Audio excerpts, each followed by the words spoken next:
Hi, this is class number 4 for GS General Studies Revision Prelims 2022. See, अभी अपना starting का classes है, that is why we are going little bit slow. जैसे जैसे अभी थोड़ा और आगे बढ़ेंगे, अभी 90 डेज है हमारे पास, हम इसको और प्रिसाइज करेंगे, एक्यूरेट एंड एलेबोरेट करेंगे, ट्यून करेंगे, ओके। बट जो कंटेंट है वो ट्यून करेंगे, फॉर्मेट अपना ऐसे ही होगा, बिकॉज स्टैंड अलोन नहीं पढ़ना चाहिए। हमको सारे सब्जेक्ट साइमल्टेनियसली पढ़ने चाहिए, polity, history, current affairs, economics, geography, और हमको 30 मिनट्स में ही ये सारे टॉपिक्स क्विकली करने चाहिए। अपने पास टाइम कम होता है। ये पीडीएफ का भी I will try to share early, so that आप इसको देखो और तुरंत पीडीएफ से उसको रिवाइज कर लो, देन एंड देयर ओनली। इससे आपका टाइम बहुत सेव होगा और दूसरे अदर काम करने पर आपको बहुत ईजी होगा। ऐसा नहीं कि सारा टाइम यहीं पे ऑक्यूपाई हो गया। So we need to be quick and we need to be efficient. तो इसको ग्रेजुअली अपन और रिफाइन करेंगे अपकमिंग वीडियोस में। अब जैसे अब फ्राइडे हो गया, कल सैटरडे एंड संडे ऑफ रहेगा, मुझे थोड़ा टाइम मिलेगा तो इसको मैं थोड़ा और बेटर करता हूँ। Okay, so this is class number 4। Alright, जैसे इकोनॉमिक्स है, इकोनॉमिक्स में मैं हमेशा आपको बोलता हूँ वोकैबुलरी पे ध्यान दो। वोकैबुलरी कि उस शब्द का मतलब क्या होता है। एक बार आपको उस शब्द का मतलब पता चल गया, आप अपने आप आंसर करेक्ट कर लोगे, इकोनॉमिक्स समझ में भी आ जाएगी। फॉर एग्जाम्पल, जैसे ये कुछ टर्म्स हैं, ahead of the curve. Ahead of the curve, competition में Indian economy ahead of the curve है, मतलब ज्यादा एडवांस्ड है कंपटीशन से। Backroom deal, backroom deal, agreement और decision that is made without the public knowing about it. National stock exchange में कुछ जो ऐसी बातें हुई, जो डील्स हुए, तो दैट वर लाइक क्वेश्चंस वहां पे रेज हुए। गो ब्रोक, जब से कोविड-19 हुआ बहुत सारी कंपनी गो ब्रोक, बैंकरप्ट हो गई है। Lose all the money a person or business had. In the black, in the black का मतलब है it means they are making a profit. Company जो है इन द ब्लैक है, it means that they are making a profit. Red में है मतलब profit नहीं हो रहा है, नुकसान ही नुकसान हो रहा है, लॉस हो रहा है। लूज लूज सिचुएशन है, मतलब कोई फायदा नहीं है, सारे ऑप्शंस है वो बैड है, सब जगह नुकसान होगा। पिंक स्लिप, कोविड-19 के कारण बहुत सारे जो एम्प्लॉयज हैं उनको पिंक स्लिप मिला, मतलब वो फायर कर दिया गया। स्नेल मेल, मतलब लेटर और messages that are not send by email but regular. Snail क्या होता है? घोंघा, धीरे धीरे चलता है। ईमेल तुरंत आ जाता है। तो सी, इस तरीके से जितनी अच्छी वोकैबुलरी होती है ना, उतना ही अंडरस्टैंडिंग बढ़ता है। इसीलिए प्राइमरली हर दिन I tell you, vocabulary better करें, वोकैबुलरी लैंग्वेज प्रोफिशिएंसी बेटर करें। ये आपको इकोनॉमी नहीं, हर सब्जेक्ट में काम आएगा। तो snail mail. Blue collar worker, UAE की बात आई थी। Someone who works with his और हर हैंड, जैसे जो एमिरेट्स हैं, सऊदी है, अरेबियन पेनिनसुला है, वहाँ इंडियन वर्कर्स इस काम में ज़्यादा इन्वॉल्व है, मैन्युफैक्चरिंग, कंस्ट्रक्शन, मेंटेनेंस। तो ब्लू कॉलर वर्कर है। वाइट कॉलर वर्कर होता है कस्टमर सर्विसेज, मैनेजमेंट, सेल्स। अक्सर जो यूरोपियन या फिर अमेरिका जा रहे हैं वो ये ज़्यादा है। विन विन सिचुएशन हुआ, every one involves gain something, सबको फायदा हो रहा है। कॉर्नर अ मार्केट, मतलब एक डोमिनेट को बहुत, पर्टिकुलर मार्केट को बहुत डोमिनेट कर रखा है, आपने आपने उसको कॉर्नर कर रखा है, to dominate a particular market. Downsizing, ये टर्म हमने बहुत यूज किया था। डाउन साइजिंग हुआ था कोविड के टाइम पे, मतलब एम्प्लॉयज पहले 100 थे, अब आपने कर लिए 10, डाउन साइज हो गया। वेंचर कैपिटल बहुत ज़्यादा न्यूज़ में है। इसका मतलब जैसे कोई नई इमर्जिंग कंपनी है, स्टार्टअप है, जो बहुत प्रॉमिसिंग है, मेहनत से काम कर रहे हैं वो, बट उनके पास फंड्स नहीं है, पैसे नहीं है काम को करने के, तो उसको से वेंचर कैपिटल ने यहाँ पे प्रॉफिट, उसको कुछ पैसा दिया, तो ये वेंचर कैपिटल है। इन्वेस्टेड इन अ न्यू और emerging company that are perceived as having great profit potential, future bright है तो उन्होंने पैसा लगा दिया। अपॉर्चुनिटी कॉस्ट, ये प्रीलिम्स में आया था। Cost in terms of forgone alternative, ये चीज कभी हुआ ही नहीं तो अपॉर्चुनिटी कॉस्ट हो गई वो, फोरगॉन ऑल्टरनेटिव्स। लॉजिस्टिक्स क्या होते हैं? पूरे वर्ल्ड में हमने देखा लॉजिस्टिक्स सप्लाई का डिफिकल्टी हुआ, तो कोई भी काम करने के लिए लॉजिस्टिक्स लगते हैं। जैसे अपन ये वीडियो बना रहे हैं, इसमें इतना बैकग्राउंड वर्क लग रहा है, लॉजिस्टिक्स, टाइम, एनर्जी एक्सेट्रा, तो ये लॉजिस्टिक्स है। Storage of raw material, inventory, ये सब चीज हो जाता है लॉजिस्टिक्स। इसका डेफिनेशन बहुत ब्रॉड होता है। टेक्निकली काम करने के लिए जो सब चीजें चाहिए सब लॉजिस्टिक्स है। इक्विटी का मतलब होता है, जैसे अभी आईपीओ आ रहे हैं, difference between market value of a property and claims held against it, claims held against it, तो दैट इज इक्विटी। मर्जर, दो कंपनी मर्ज हो गई। अक्यूजिशन, एक कंपनी ने दूसरे को खरीद लिया। हेजिंग, हम हेज देखते हैं ना, घास की जैसे हेजिंग लगा दी, बाउंड्री लगा दी, तो वो हेज अपने मकान को प्रोटेक्ट करके रखा है। तो सेम मार्केट में भी ऐसा होता है। रिस्क मैनेजमेंट है, रिस्क से हेजिंग कर ली, रिस्क से बचाव हो गया। लिमिटिंग और offsetting possibility loss from fluctuation in the price commodity currency और सिक्योरिटी। हेजिंग, तो जैसे मकान में सामने फेंस लगाते हैं, हेजिंग, तो ये आपका जो पोर्टफोलियो है उसका हेजिंग हो गया, हेजिंग। इंटेलेक्चुअल प्रॉपर्टी होती है, जैसे आपका नॉलेज, आइडिया, ह्यूमन, कमर्शियल जो है वैल्यू है, वो प्रोटेक्टेड होती है अंडर लॉ। तो इंटेलेक्चुअल प्रॉपर्टी में copyright, patent, service mark, trade secret law, ये सारी चीजें आ जाती है इंटेलेक्चुअल प्रॉपर्टी में। स्वैप, करेंसी स्वैप अग्रीमेंट होता है, एक्सचेंज हो रहा है एसेट्स का, cash flow, investment, liability, that is swap. Bankrupt हो गई कंपनी, मतलब कोई पैसा नहीं है, वो उधार भी नहीं दे पा रही है कंपनी, तो that is bankrupt. Individual company can not पे देयर डेट अग्रीमेंट में। लिक्विडिटी हो गई है, मतलब जो एसेट्स है उसको बेच के उन्होंने पैसा कर लिया, तो वो लिक्विड हो गई, कंपनी ने अपनी सारे इक्विपमेंट्स बेच दिए तो वो लिक्विड हो गई और उसको कैश में कन्वर्ट करा ली। ये थोड़ा कंटेंट हैवी है, इसको एक बार आप प्रैक्टिस करना, एक बार क्विकली देख लेना, इस वीडियो के बाद ये चीज़ याद हो जाएगी। हमको स्पीड से चलना पड़ेगा वरना अपन इतनी चीज़ें कवर नहीं कर पाएंगे, हमको रेंज भी चाहिए और एक सर्टेन डेप्थ भी चाहिए। Okay, so that is why this is good. बस थोड़ा सा आप एफर्ट डालना, एक बार रीड करना, ये सब चीज़ें याद हो जाएगी, डोंट बी लाइक स्कैर्ड नहीं होना है। ओके, अब जैसे ये साइंस एंड टेक है, अभी जो इसरो के लॉन्चेस होते हैं ना, ये यूपीएससी का फेवरेट है। इसरो मतलब हर किसी का फेवरेट है इसरो। तो जैसे ये अभी लॉन्चेस हो रहे हैं, तो मंडे में 2022 में EOS-04, इंस्पायर सेट 1 और INS-2D, ये PSLV C-52 से लॉन्च हुआ, पोलर सैटेलाइट लॉन्च व्हीकल। ये सवाल आता है इसरो के लॉन्चेस। ये क्या है? अर्थ ऑब्जर्वेशन सैटेलाइट है। रडार इमेजिंग इससे होगा। अर्थ ऑब्जर्वेशन मतलब ऊपर से फोटोग्राफ्स वगैरह लेगा, इमेजेस लेगा, वेदर कंडीशन पता लगेगी। Agriculture, forestry, plantation, soil moisture, hydrology, flood mapping, ये सारी चीजें इससे पता चलेगा। EOS-04, तो दिस इज सैटेलाइट, 10 साल का इसका लाइफ, तो दिस इज वेरी प्रॉमिसिंग। इसको प्राइम मिनिस्टर साहब ने भी काफी एम्फेसाइज किया था। This is EOS-04। अब MCQ कैसे आते हैं? इधर से पूछ लिया जाएगा कि EOS-04 से क्या सॉइल मॉइस्चर भी पता चलता है? तो हाँ, सॉइल मॉइस्चर भी पता चलता है, हाइड्रोलॉजी भी लगता है। इस टाइप से सवाल बनते हैं। अब जैसे इंस्पायर सेट 1 है, 1 साल का है इसका लाइफ, तो ये आयोनोस्फेयर जो हमने पढ़ा था ना, layers of atmosphere, troposphere, mesosphere, तो उसके डायनामिक्स को समझेगा, सन का कोरोनल हीटिंग प्रोसेस को समझेगा। अब एक MCQ बन जाएगा, पूछेगा कि ये आयोनोस्फेयर है, कोरोनल हीटिंग प्रोसेसेस है, तो यस, दोनों है। ये Indian institute of science tech ने बनाया है, दिस इज देयर, कोलैबोरेशन से बनी है, गुड। अब है INS-2TD, ये थर्मल इमेजिंग है। थर्मल मतलब हीट टेम्परेचर, हीट के जो सिग्निफिकेंस है, हीट का जो इमिट हो रहा है, थर्मल इमेजिंग कैमरा पेलोड है इसमें। ये भी क्या करेगा? लैंड सरफेस का टेम्परेचर को मेजर करेगा, वाटर सरफेस का टेम्परेचर देखेगा, वेटलैंड बहुत इंपॉर्टेंट है, लेक्स, वेजिटेशन, तो ये थर्मल इनर्शिया देखेगा, हीट सिग्नेचर जो होते हैं हमारे, तो हीट सिग्नेचर से अगेन सर्वेइंग एंड ऑल में ये हेल्प करेगा। तो ये प्रिकर्सर है इंडिया भूटान जॉइंट सैटेलाइट भी आया, सैटेलाइट इसरो। तो what is this? INS-2D, thermal this, thermal inertia, ये हीट सिग्नेचर को डिटेक्ट कर रहा है। तो ये 3 सैटेलाइट देखना, इससे सवाल आ सकता है। EOS-04, इंस्पायर सेट और INS-2D, ये हाल ही में लॉन्च हुआ है अभी इसरो में। साइंस एंड टेक में बहुत पुराना नहीं पढ़ना चाहिए, जो आज ही अभी न्यूज में बना हुआ है 1-1.5 साल में, वो मोर देन सफिशियंट है। और इसरो का हुआ, कोई टेलीस्कोप हुआ, जेनोमिक्स हुआ, आज ही के न्यूज़पेपर कल में 3 मार्च में हमने देखा था, जो प्राइम मिनिस्टर साहब ने नेक्स्ट जनरेशन टेक्नोलॉजी बताया, उसको बहुत अच्छे से देखना, उधर से सवाल आएंगे। ओके, तो दिस इज SNT। पॉलिटी के फैक्ट्स देखते हैं। ये सवाल अब ऐसा है ना, स्ट्रेट फॉरवर्ड नहीं आएंगे, बट ये सब क्या होता है? बफर नॉलेज होता है, बैकग्राउंड नॉलेज होता है। इस नॉलेज से क्या होता है? एलिमिनेशन आसान होता है। ये डायरेक्ट नहीं भी पूछे गए, बट इनकी हेल्प से आप दूसरे क्वेश्चन सॉल्व कर पाते हो, तो इसीलिए इनको पढ़ना जरूरी है, ये अपन डेली करेंगे। इंडियन कॉन्स्टिट्यूशन जो है वो क्या है? Federal in form unitary in spirit, simple.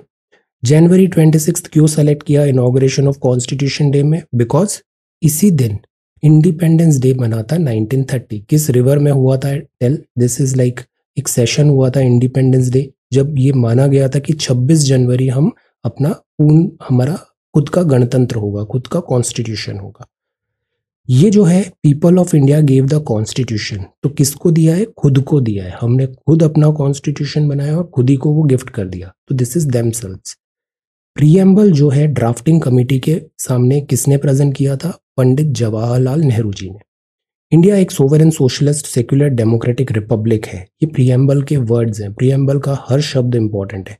तो इसका मतलब ये चीज कहाँ लिखा हुआ है? ये सारे वर्ड्स प्रीएम्बल में। प्रीएम्बल जो है ना एक काइंड ऑफ आईडी कार्ड है, हमारा आइडेंटिटी कार्ड। तो this is there. Preamble of Indian constitution अब तक कितने बार अमेंड हुआ है? एक बार ही अमेंड हुआ है, ये ज्यादा अमेंड नहीं हुआ, ओनली वन। कब हुआ था? 42nd amendment 1976। तो इस अमेंडमेंट में कौन से नए वर्ड्स ऐड हुए थे आप बताओ? एक बार अमेंडमेंट हुआ, 42nd अमेंडमेंट 1976 में हुआ। प्रीएम्बल में जस्टिस है, लिबर्टी है, इक्वालिटी है, फ्रेटर्निटी है। किसके लिए? सारे सिटीजन्स के लिए। कुछ जो फंडामेंटल राइट्स होते हैं ना वो सिटीजन्स को होते हैं, और कुछ जो होते हैं वो सबको होते हैं, एलियंस को भी होते हैं, और कुछ जो होते हैं वो एक्सक्लूसिवली सिटीजन्स को होते हैं। ये जो सोशल इकोनॉमिक पॉलिटिकल जस्टिस है, ये किस रिवॉल्यूशन से इंस्पायर्ड है? Justice, social economic political, French revolution. Then republic हम क्यों बोलते हैं? हम हैं republic of India. Why? Because head of the state है, ये इलेक्टेड फंक्शनरी है, फिक्स्ड टर्म पे। हमारा हेड ऑफ द स्टेट है, उसकी पोस्ट क्या है? आंसर। और हमारे हेड ऑफ द स्टेट कौन है? ओके, हम पढ़ते हैं ना डी जूर एंड डी फैक्टो। तो हेड ऑफ द स्टेट कौन है? आंसर। ये बड़े आसान से बेसिक सवाल हैं, ये मतलब बहुत अच्छे से पता होना चाहिए। डायरेक्ट नहीं भी आएंगे बट इससे दूसरे सवाल सॉल्व करना आसान हो जाता है। ओके, अब इसी तरीके से कल हमने पढ़ा था 773 1773 का एक्ट। अभी हम देखते हैं 1784। 73 का जो एक्ट था ना उसमें चैलेंजेस आ रहे थे, कुछ चीजें डिफिकल्ट हो रहा था, तो ये काइंड ऑफ लाइक उसका करेक्शन हुआ 1784 में। सर्कमस्टेंसेस क्या थे? Failure of the regulating act 1773 and amendment of 1781। तो ये जो फर्स्ट राउंड था कंपनी को कंट्रोल करने का वो इतना सक्सेस हुआ नहीं, तो उसलिए आता है पिट्स इंडिया एक्ट 1784। इसके ये 5 फीचर है। सुप्रीम कोर्ट तो बना दिया आपने बट उसका ज्यूरिसडिक्शन नहीं बनाया। तो ज्यूरिसडिक्शन बताओ कि सुप्रीम कोर्ट का ये कार्य क्षेत्र है। 6 मेंबर का बोर्ड ऑफ कंट्रोल बनेगा। बोर्ड ऑफ कंट्रोल, जैसे बीसीसीआई है ना क्रिकेट कंट्रोल, ऐसे ये बोर्ड ऑफ कंट्रोल बनेगा जो कंट्रोल सुपरवाइज करेगा कंपनी के अफेयर को। Board of control. एक एक्सचेकर और secretary of state ex officio इसके मेंबर होंगे। काउंसिल में गवर्नर जनरल इन इंडिया जो होगा वो 4 से 3 कर दिया, तो गवर्नर जनरल की पावर दिस 4 to 3 हो गया। बॉम्बे एंड मद्रास अब कंप्लीटली सबऑर्डिनेट हो गए गवर्नर जनरल दिस बंगाल के। तो सी अभी अब हर एक्ट के साथ ना सेंट्रलाइजेशन टेंडेंसी बढ़ेगी। इसका पीक आएगा से 1857 के बाद, फिर ये सेंट्रलाइजेशन डिसेंट्रलाइजेशन होने लग जाएगा, और इसका पीक आएगा 1935। ओके, तो अभी देखो कंप्लीटली सबऑर्डिनेट कर दिया। तो ये 1784 के 5 एक्ट है। सुप्रीम कोर्ट का ज्यूरिसडिक्शन इसलिए बनाया था कि सेंट्रलाइजेशन ऑफ पावर हो जाए हैंड्स गवर्नर जनरल में। जो कास्टिंग वोट है वो गवर्नर जनरल को दिया, अगर टाई हो जाएगा। यूनिटरी और स्टेबल एडमिनिस्ट्रेशन हो जाएगा। डायरेक्टर एंड प्रोप्राइटर्स भी, because this is a company. Then rights of British government बढ़े। अब हर एक्ट के साथ जो ब्रिटिश गवर्नमेंट है ना इसके राइट्स बढ़ते जाएंगे और कंपनी को ये कॉर्नर करते जाएंगे, और फिर फाइनली कंपनी बंद हो जाएगी। सो this is Pitt's India act 1784। इसी के बाद 1813 आता है। 1813 के सर्कमस्टेंसेस क्या है कि अब 18 13 होते, सी ये करीब करीब 20-20 साल में आने लगेंगे। अब 13 93 13 फिर ऐसे। तो अभी स्थिति ये हो गई कि अमेरिका का राइज हो गया, तो अब कंपनी को और टाइट किया जाएगा, कंपनी को और रेगुलेट किया जाएगा, East India company by British empire. तो अब सोवेरेनिटी ऑफ ब्रिटिश क्राउन हो गई। अब वो सीधा ब्रिटिश क्राउन इंडिया का दिस रूल करेगा, जो यहाँ का ब्रिटिश किंग है और क्वीन है। Monopoly of East India company की अबॉलिश हो गई। Monopoly of East India company to trade with China and opium and tea बचा। तो मतलब ईस्ट इंडिया कंपनी तो एक कंपनी थी यूनाइटेड किंगडम की, इसकी मोनोपोली थी इंडियन कॉलोनी में। अब ये मोनोपोली इज गॉन। केवल 2 जगह रहेगी, ओपियम में और टी में, चाय में और चाइना के साथ ओपियम में, केवल 2 जगह। क्रिश्चियन मिशनरीज थे, इनको अलाउ किया इंडिया में आने को ब्रिटिश परमिशन के साथ। और कंपनी अब एजुकेशन पे खर्चा करेगी इंडियंस पे। इससे सवाल कई बार आए हैं कि एक बार सवाल आया था ये जो फंड आएगा ना, कहने को तो पैसे दे दिए इन्होंने बट ये फंड बहुत टाइम तक यूटिलाइज नहीं होगा, ऐसे करके एक सवाल आएगा। तो ये 5 फीचर है।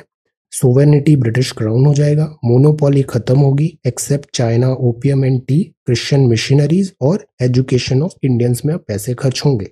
तो ब्रिटिश एक्चुअली अब ज़्यादा चार्ज अपने पास रखना चाह रहे हैं, इंडिया का जो प्रॉफिट है उसको अपने पास कंटेन करना चाह रहे हैं। तो ये हो गया 1813। अब आगे अपन अगले 20 साल बाद वाले देखेंगे। तो ये 1784, 1813, इसमें ये दो चीज़ याद रखना है, टी चाइना और British crown and education. Okay, अब हम आते हैं स्कीम्स में। Every day let us try to have one scheme. एक स्कीम को देखते हैं, ये बहुत इंपॉर्टेंट है, प्राइम मिनिस्टर किसान। 24 फरवरी 3rd एनिवर्सरी है अभी प्राइम मिनिस्टर किसान स्कीम की। इसका नाम क्या है? प्रधानमंत्री किसान का सम्मान निधि। सम्मान निधि, निधि मतलब पैसा होता है, तो प्रधानमंत्री किसान सम्मान निधि ये central sector direct benefit transfer scheme है। सेंट्रल सेक्टर की है और डीबीटी है, मतलब सीधा खाते में आएगा ये पैसा, डायरेक्ट बेनिफिट ट्रांसफर। इस स्कीम को 2019 में लॉन्च किया था। सपोर्ट फार्मर को देना है। पर्पस क्या है कि एक फार्मर की इनकम होती है वो फिक्स्ड नहीं होती, वो वेरी करती है, कई बार नुकसान हो गया, कुछ हो गया, तो एक मतलब एक पैसा उसके पास पहुंच जाए, फैमिली के पास बेसिक्स उसके सारे खर्चे निकालने के लिए। तो स्कीम एक इनकम सपोर्ट देती है फार्मर फैमिली को, एक्सपेंसेस ताकि वो मीट करे एग्रीकल्चर और डोमेस्टिक नीड को। तो ये बड़ा इसमें वेलफेयर का एंगल भी है। फाइनेंस जो है इसमें 6,000 रुपये मिलते हैं, 3 क्वार्टर में मिलते हैं, 2,000 2,000 2,000 के, और सीधा बैंक अकाउंट में ये जमा हो जाता है। सर्टेन एक्सक्लूजन था इसमें पहले, criteria relating to high income status, 2,000 rupees पर इसमें मिलेगा। ऐसे टोटल 6,000 रुपये एनुअली मिलता है, 6,000 रुपये एनुअल बैंक अकाउंट में आएगा, subject to certain exclusion criteria है। अब ओवरऑल क्या हुआ? पहले इनकम स्मॉल मार्जिनल फार्मर्स के लिए थी, फिर लैंड का एक कैप भी लगा रखा था। 1.8 लाख करोड़ रुपए अभी तक यहाँ पे ट्रांसफर हो चुके हैं। अब इस स्कीम में ये भी है, जैसे पहले जो कैप था ना वो 2 हेक्टेयर का था, बाद में इसको सारे फार्मर्स में कर दिया respective of the size of the land holding. तो दूसरा क्राइटेरिया है, बट जो size of their land holding है ये क्राइटेरिया अब नहीं है। सवाल आ गया कि 2 हेक्टेयर का क्राइटेरिया है, तो नहीं, एक्सक्लूसिव क्राइटेरिया है, but this is not the criteria. जो 2 हेक्टेयर का क्राइटेरिया है ये नहीं है, पहले था अब नहीं है। कुछ राज्य इसको ज्वाइन कर रहे हैं, कुछ नहीं कर रहे हैं, तो अब वेस्ट बंगाल ने भी इसको ज्वाइन कर लिया है, कैश ट्रांसफर। तो स्टेट गवर्नमेंट का रोल इसलिए इंपॉर्टेंट है बिकॉज स्कीम में सबसे इंपॉर्टेंट चीज होती है आइडेंटिफिकेशन ऑफ द बेनिफिशियरी, कि पैसा किसको देना है, किसके पास तक पहुंचाना है, वो काम राज्य सरकार का होता है। तो ये कुछ बेसिक पॉइंट्स हैं जो याद रखना है। इस तरीके से अपन सारी इंपॉर्टेंट स्कीम्स कवर करेंगे। ये प्रधानमंत्री किसान सम्मान निधि है। एनवायरनमेंट की बात करें तो इसमें हम कुछ इंपॉर्टेंट लेक्स देख रहे हैं, बिकॉज इस साल लेक्स बहुत इंपॉर्टेंट है, और हम केवल वही लेक देख रहे हैं जो बहुत ज़्यादा न्यूज़ में है। जैसे ये लोनार लेक है, ये ना पिंक हो गई थी, अभी कलर चेंज हो गया था इसका। ये कहाँ पर है? महाराष्ट्र में। ये डेक्कन वेटलैंड, डेक्कन प्लेटू में है, वेटलैंड है। दिस इज एंडोरिक और closed basin, circular in shape है। ये जो लेक है ना बड़ी इंटरेस्टिंग है। ऐसा माना जाता है एक मीटेरोइड का कोई इम्पैक्ट हुआ इसमें, मीटेरोइड स्पेस से, और इस तरीके से ये पूरी लेक बन गई। बेसाल्ट का बेडरॉक है, इसमें वेल है, इसमें जो लेक है इसमें क्रेटर बना हुआ है, फॉरेस्टेड जोन्स भी है। इसकी सैलिनिटी बहुत ज़्यादा है, खारापन, अल्कैलिनिटी है इसमें, तो इसलिए इसमें मिनरल्स भी होते हैं। इसमें बर्ड्स भी मिलती है और स्पीशीज भी है, रेप्टाइल्स वगैरह भी। तो ये कौन सी लेक हुई? लोनार लेक। लोनार लेक, इसका अल्कलाइन है, सैलिनिटी है, और क्रेटर मीटेरोइड इम्पैक्ट से ये बनी है, और ये कहाँ पर है? महाराष्ट्र में। तो ये एक यूनिक लेक है, क्रेटर लोनार लेक। या जैसे ये स्पीशीज है, ये स्टॉर्क मिलता है। अब जैसे स्टॉर्क पे सवाल आया था, अब प्रेजेंस ऑफ माइंड होना चाहिए, वो एक सवाल ऐसा था। अब इसकी देखो, ये स्टॉर्क का जो बीक है वो ऐसा है, तो अगर इसका प्रे बेस भी होगा वो भी कुछ ना कुछ इस पे डिपेंडेंट होगा, इसकी लोकेलिटी, चॉइसेस, प्रेफरेंसेस। तो ऐसे इसका शेप स्ट्रक्चर से भी ना कई बार एलिमिनेट होता है। ये चीज़ें अपन जब क्विज कराएंगे ना तो तिकड़म पे ये चीज़ें अपन बहुत देखेंगे, बिकॉज पता है एमसीक्यू सॉल्व करना भी एक आर्ट है, वो सीखना चाहिए हमें। बहुत पढ़ लो, पर अगर एमसीक्यू सॉल्व करना नहीं आता है ना तो डिफिकल्टी होती है स्टूडेंट्स को, तो वो चीज़ वर्कआउट अपन करेंगे। लोनार लेक का वैल्यू क्या है? Climate regulation, carbon sink, scientific educational importance है बिकॉज मीटेरोइड इम्पैक्ट है, टूरिज्म एंड रिक्रिएशन भी है। प्रॉब्लम एनक्रोचमेंट की है, हाइड्रोलॉजिकल रिजीम ऑल्टर हो रहा है, ग्रेजिंग है, पॉल्यूशन है, फ्रेगमेंटेशन है, टूरिज्म प्रेशर है। ये बहुत अच्छे टू द पॉइंट, ये जो पॉइंटर्स है ना अच्छे हैं ये। मेंस आंसर के लिए भी और इससे एमसीक्यू स्टेटमेंट्स के लिए भी। गुड, तो ये तो हो गई लोनार लेक। अभी इकोलॉजी में ही हम देखें तो पायोनियर कम्युनिटी क्या होती है। पायोनियर का हिंदी मीनिंग पता है, जो प्रथम है, सबसे पहले आया। तो एक एरिया है, यहाँ सबसे पहले जो स्पीशीज आई वो हो गई पायोनियर। फर्स्ट बायोटिक कम्युनिटी है एट द बेस एरिया। फिर इसके बाद सेरल कम्युनिटी आएगी। ये बहुत सारी बायोटिक कम्युनिटी होगी जो सक्सेशन, मतलब एक स्पीशीज दूसरी ऐसे इन बिटवीन आएगी।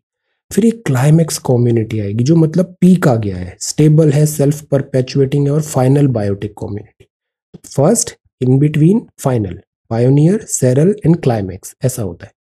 डिफरेंस देखें पायोनियर और क्लाइमेक्स में, तो फर्स्ट बायोटिक कम्युनिटी होती है पायोनियर, क्लाइमेक्स होती है ये काइंड ऑफ फाइनल होती है।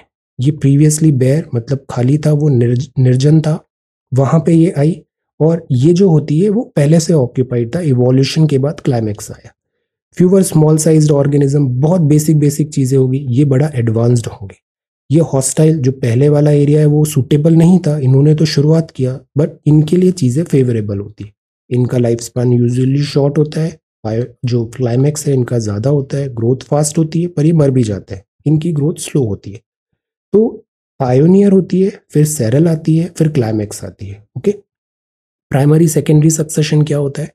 ये वो एरिया होता है जो मतलब पहली बार वहां पे लाइफ आया है। सेकेंडरी सक्सेशन मतलब पहले था, फिर बाद में जो डेन्यूड हो गया था, फिर अब वहां पे वापस सेकेंडरी सक्सेशन हुआ है, which has been denuded recently. Soil absent है time of beginning of this succession, यहाँ सॉइल प्रेजेंट है। ह्यूमस शुरू में नहीं है, सेकेंड जब सक्सेशन हो रहा है तो ह्यूमस है यहाँ पे सेकेंडरी में। रिप्रोडक्टिव स्ट्रक्चर जो है प्रीवियस कम्युनिटी का वो एब्सेंट था, इधर कुछ रेमिनेंट मिलेंगे आपको। पायोनियर कम्युनिटी बाहर से आ रही है, पायोनियर कम्युनिटी डेवलप हो रही है partly from previous occupant and from the migrant. Cereal, cereal दोनों जगह पर है, long time completion, less time for completion. तो शुरू वाला प्राइमरी सक्सेशन है, इन केस वो कुछ गड़बड़ हुआ, अब उसमें दूसरी स्पीशीज आके ऐसा कुछ बना रही है, तो वो होगा सेकेंडरी सक्सेशन। इसको और आगे एक एग्जाम्पल के साथ कल देखेंगे अपन। तो यहाँ क्या देखा, community, primary and secondary, pioneer and climax. Okay, अब हम क्विकली, एक बहुत कॉमन टॉपिक है, हर एग्जाम में पूछ लिया जाता है, वो होता है हिमालय और peninsular river.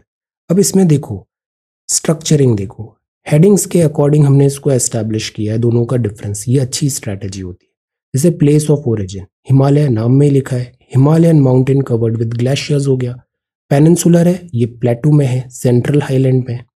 Nature, perennial, perennial का मतलब बताइए क्या होता है, और ये क्या है, सीजनल है, सीजनल है मतलब कुछ मौसम, कुछ टाइम पे पानी है, बाकी टाइम नहीं है।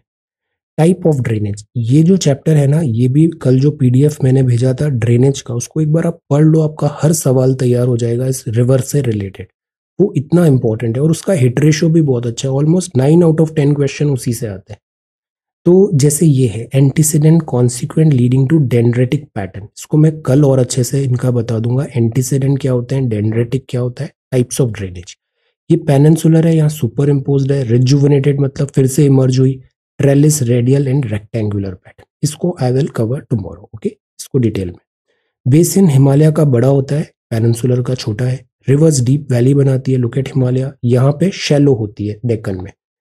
एरोजन ज्यादा होता है, हिमालय की रिवर बहुत ज्यादा सेडिमेंट्स लाती है, गंगा, ब्रह्मपुत्र, यहाँ पर सेडिमेंट्स कम है। ये नॉर्दर्न प्लेन को इरिगेट करते हैं, ये डेक्कन को करते हैं। स्टेज यंग और एक्टिव होती है, यूजुअली ये बहुत ग्रेडेड है, स्टेबल हो गया है पेनिनसुला बहुत, तो ओल्ड रिवर्स ज्यादा है, graded profile. The idea is, जैसे मेंस में भी ये सवाल आए ना, तो ऐसे लिखना चाहिए, एस्पेक्ट्स 1 2 3, कैटेगरी सब कैटेगरी, और ये ऐसा डिफरेंस। हिमालयन और पेनिनसुलर रिवर, जो रिवर्स है ये अगेन बहुत इंपॉर्टेंट टॉपिक है, इससे हर साल सवाल आता है, फिर आएगा। ड्रेनेज चैप्टर जो है एनसीईआरटी का, बहुत अच्छे से देखना है, Himalayan and peninsular river. Environment में ही बात करें तो जैसे आईपीसीसी की रिपोर्ट भी आई, वो बोल रही है कि डैमेज ज़्यादा हो रहा है, एंथ्रोपोजेनिक जो क्लाइमेट चेंज है वो ज़्यादा हो रहा है। इको सेंसिटिव जोन क्या होते हैं, तो what is eco sensitive zone, नाम में ही लिखा है, इकोलॉजी, सेंसिटिव है, एरिया है।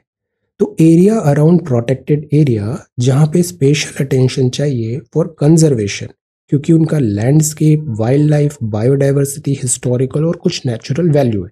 तो ये प्रोटेक्टेड एरिया हुआ, जैसे नेशनल पार्क, इसके आसपास का एरियाज है कुछ जहां पर हमको स्पेशल अटेंशन चाहिए, तो वो हो गया इको सेंसिटिव जोन है वो। यहाँ पर अब ना एक्टिविटी, जो ह्यूमन एक्टिविटी है वो रिस्ट्रेन होती है इको सेंसिटिव जोन में। जैसे ये जो एक दो कमेटी आई थी, एक गाडगिल कमेटी आई थी और एक और कमेटी थी, गाडगिल कमेटी, एक और दूसरी कौन सी कमेटी थी, माधव गाडगिल कमेटी, और एक और थी, ये वेस्टर्न घाट की थी। तो माधव गाडगिल कमेटी ने ये बताया था कि इस पूरे एंटायर वेस्टर्न घाट को इको सेंसिटिव जोन बना दिया जाए, इको सेंसिटिव जोन। ओके, तो this is eco sensitive zone. Purpose क्या होता है, protect the environment and avoid its degradation due to anthropogenic activity. ये बैरियर शॉक एब्जॉर्बर बनता है स्पेशलाइज्ड इको सिस्टम का। तो this is barrier shock absorber eco system, eco sensitive system.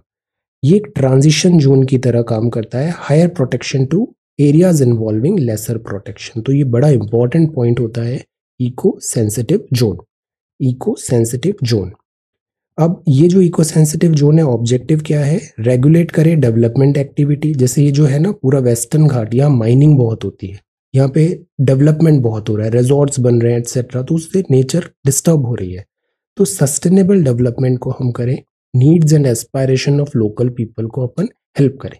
अब इससे सवाल कैसे आ रहे हैं आजकल, ऐसा एक स्टेटमेंट दे दिया, एक ये, दो ये, तीन ये, आरसी टाइप आ जाता है। अब उसमें आपको आइडेंटिफाई करना है कि अच्छा इको सेंसिटिव जोन है, यहाँ सस्टेनेबिलिटी भी चाहिए होगी, like that. Okay, so this is eco sensitive zone.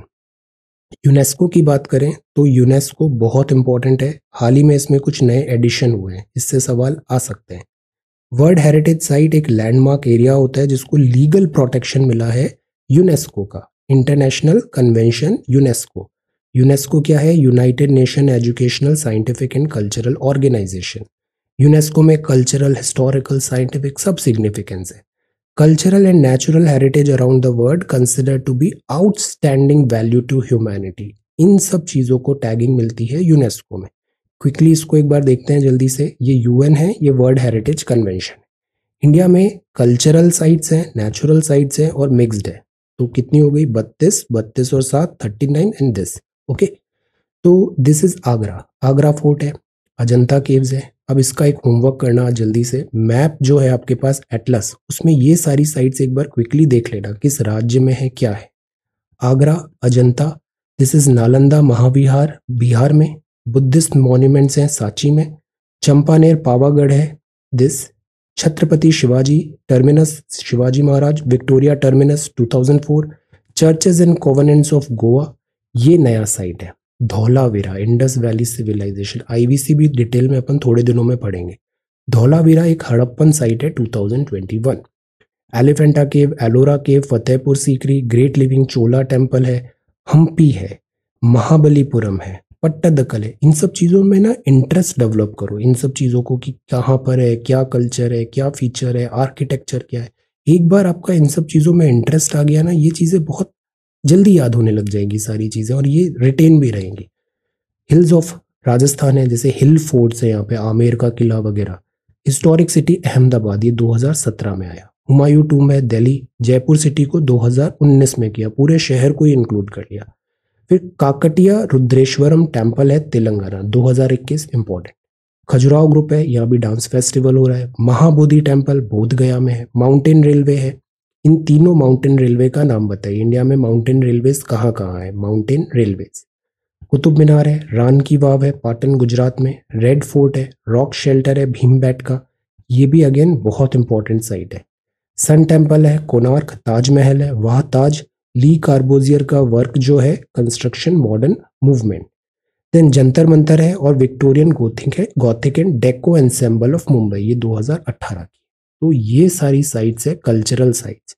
Natural sites में है great Himalayan national park, Kaziranga, Keoladeo, Manas, Nanda Devi, Sundarban, western Ghat. ये जितने भी नाम है ना सब इंपॉर्टेंट है, किस स्टेट में है answer, Kaziranga, Keoladeo, Manas, Nanda Devi, Sundarban and western Ghat. Western Ghat तो पूछा भी है कि कितने स्टेट्स में वेस्टर्न घाट स्प्रेड है, तो इन सबका आप आंसर बताओ।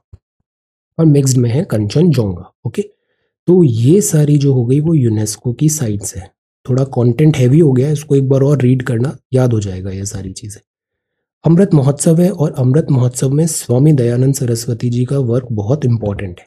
आपका जन्म हुआ था 12 फरवरी गुजरात में। Spiritual leader and social reformer रहे हैं। आपने आर्य समाज बनाया 1875 1875 में और प्रिवेलिंग सोसाइटी के रिफॉर्म पे। आपने कंडम किया caste system, child marriage, discrimination against women को, तो आप रिफॉर्मर थे, रिफॉर्मर सोसाइटी। आपने इपोक मेकिंग बुक सत्यर्थ प्रकाश बनाया जिसमें आपके थॉट्स हैं ऑन रिफॉर्म्स ऑफ सोसाइटी, तो आपने बुक लिखा सत्यर्थ प्रकाश। आप पहले थे जिन्होंने कहा स्वराज होना चाहिए, which was later followed by Lokmanya Tilak. Swaraj, आज का जो वर्ड है ना वो स्वराज पे बहुत एम्फेसिस कर रहा है, तो दिस इज स्वामी सत्य दयानंद सरस्वती जी। ओके, ये हिंदी इंग्लिश दोनों में है, इसको एक बार पढ़ना। वैसे तो सारा इंपॉर्टेंट है इसमें, बट मैं इसमें सेलेक्टिव कुछ यहाँ पे कवर कर पाऊँ। तो this is Dayanand Saraswati ji. UNESCO की साइट धोलावीरा और this Kakatiya Rudreshwaram Ramappa temple Telangana 2121। Then ये इको सेंसिटिव जोन है and this is difference between the Himalayan and peninsular river. ये पायोनियर कम्युनिटी है, seral and climax. Lonar lake is important, government की स्कीम है पीएम किसान। 84 1813 हो गया, वन बाय वन अपन सारे देख लेंगे। पॉलिटी का फैक्ट्स है, एसएनटी है और ये इकोनॉमिक्स की वोकैबुलरी है। So thank you so much for watching this video. Take care, study well and be safe.